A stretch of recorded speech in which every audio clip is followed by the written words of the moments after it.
I'm excited to show you how easily you can make healthier almond flour crepes with a cottage cheese whipped cream filling, a simple strawberry sauce, and fresh berries on top. We're quickly making a gluten-free almond flour crepe batter in a blender and cooking them in a non-stick frying pan. Then we're cooking down frozen strawberries into a maple sweetened sauce and whipping cottage cheese with a little powdered cane sugar for a higher protein sweet filling. Then we're topping them with fresh berries for a special breakfast, snack, or dessert. Hello, my name is Nicole Bonilla and I am so glad you're here. If you love healthier recipes with all natural ingredients like I do, then you are in the right place. To make this cottage cheese whipped cream, you can use any cottage cheese that you like. You can use small curd, large curd, non-fat, low fat, but I have found that the full fat works best. So we're going to start by adding 1 cup of cottage cheese to our blender, and I'm just using the chopper cup that comes with my immersion blender. And then for some sweetness, I'm going to add 1/3 cup of some powdered cane sugar and 1 teaspoon of lemon juice just to kick up the flavor, and a pinch of salt. And then I'm just going to put on my lid and blend this on high until it is smooth and creamy. Now you can scrape it down halfway just to make sure we get all those little pieces of cottage cheese, and then continue blending. Now you have this very light and fluffy whipped cottage cheese that has the same texture as whipped cream. And this is the perfect time to add a little bit more sweetener if you prefer. So if you'd like to have a little bit of a lighter texture, you can go ahead and add some whipped cream. So I'm just going to add in about 1 cup of some whipped cream and then gently fold those together with my spatula. And now I'll put this in the fridge until we're ready to assemble our crepes. To make this very simple strawberry sauce, we're going to start with 2 cups of either fresh or frozen strawberries. And this recipe also works with blueberries or blackberries or raspberries or peaches. And then we're going to bring our saucepan over medium heat and then simply pour in our fruit. And for a little natural sweetness, we're going to add 2 tablespoons of maple syrup and 1 teaspoon of lemon juice, 1 teaspoon of vanilla extract, and 2 pinches of salt. Then we want to bring it to a low simmer, and I'm going to go ahead and add my lid just to help speed that up. So after about a minute, I can tell that it's come to a low simmer, so I'm going to go ahead and just give it a quick stir, and then I'll let it continue to simmer, but then come in and stir it about every minute until the fruit is soft. Well, it's been about 5 minutes and I can tell that the fruit is nice and soft. Now you can use a fork or a potato masher, or I'm going to use my pastry cutter and go in and just smash the fruit. And now to let the sauce thicken up a little bit more, I'm going to let it simmer uncovered for 5 more minutes. My sauce has been simmering for 5 minutes and you can see how it's gotten nice and thick. So I'm going to go ahead and turn off my heat, and this will thicken even more once it cools. But you can decide if you want to have it nice and chunky, or you could blend it down to where it's nice and smooth. I'm going to pour it into the chopper cup that comes with my immersion blender, but you could use any upright blender or food processor. And then I'll simply put on the lid and blend it till it's smooth.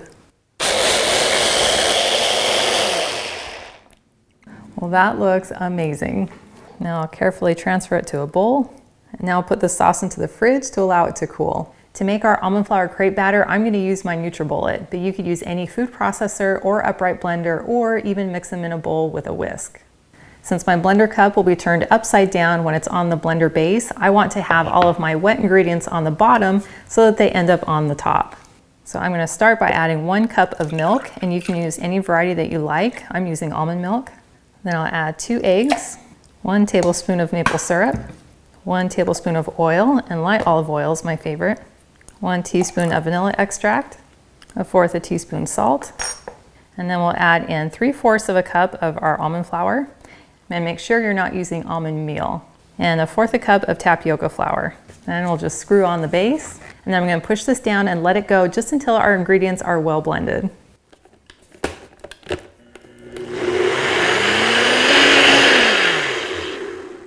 So in less than 10 seconds, we have a very delicious almond crepe batter. To make our crepes, I'm using a 10-inch nonstick fry pan, and you'll want to bring it just under a medium heat. And then we want to butter our pan. I found the easiest way to do that is to just take a cold stick of butter and then just run it over the pan. And then I'll pour 1/4 cup of batter, and then I'm going to pour it into my pan, and then immediately start to move the batter around so that it fills the surface of the pan. And then we're just going to let it cook for about a minute until our edges are starting to turn a really light toasted brown. And as soon as I start to see some steam coming up, I'm going to take my spatula and run it around to just loosen up the edge. And then with a larger flat spatula, I'm gonna go ahead and just lift up the corner and see that it's already starting to toast. I found the easiest way to flip the crepe is to go ahead and scoop my spatula up underneath it. And I can even take my fingers and carefully help lift. And as soon as my spatula is in the center of it, I'll just lift up and flip over. And then we have this beautifully lightly toasted crepe. Now usually the first crepe is not the prettiest, so we consider this our practice crepe. But I have to say, this actually looks pretty good for being our first crepe. And then we'll let this cook for about 20 to 30 seconds or until the bottom starts to get just that really light golden toast to it. And now that I can tell the bottom is lightly toasted, I'm going to take a plate with a paper towel and then just lift the crepe up and onto my plate. And then we'll just let this hang out and cool while we cook the rest of our crepes. Now that we have our crepes and our cottage cheese whipped cream and our strawberry sauce, we are ready to assemble our crepes. So I'm just going to start with a crepe in the middle of my plate, and then you can decide if you want to roll up your crepe kind of like a burrito. I'm going to go ahead and fill it and then fold it into fours, kind of like a pancake. So we'll start with some of our cream, and I'll just spread it over the entire crepe.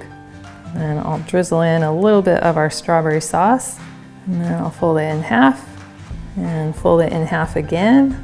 And then give it a nice big plop of our cream on top. And then add some more of our delicious berry sauce. And then I'll finish it off with some fresh blueberries, as well as some additional sliced strawberries. That looks unbelievable, and I cannot wait to try it. That is divine. That was a big bite. That is an incredible burst of fresh berry flavor. I love biting into that light and fluffy texture of the crepe, and that cottage cheese whipped cream just has this delicious, slightly cheesy flavor, but then it's really light and creamy. And then getting that strawberry sauce, which just has a real delicious concentrate of strawberry flavor, and then having the fresh taste and texture of the fresh fruit on top just seals the deal.